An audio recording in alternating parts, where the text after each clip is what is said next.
ఎక్కడ కూడా జాబ్ ఇవ్వద్దు ఆమెకే కాదు, ఆమె వెనకాల ఉన్న టీచర్లు ఉన్నారు కదా అంతా స్టాఫ్ కాదండి. ఎక్కడ కొంతమంది 5 6 వాళ్ళని మాత్రం సస్పెండ్ చేయాల్సింది. ఎక్కడ మాత్రం జాబ్ ఇవ్వద్దు.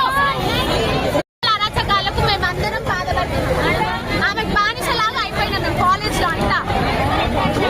ఆమె మమ్మల్ని అయితే చాలా టార్చర్ చేసి లంచాలు తీసుకుంటుంది. పిల్లల దగ్గర నుండి లంచాలు తీసుకుంటుంది.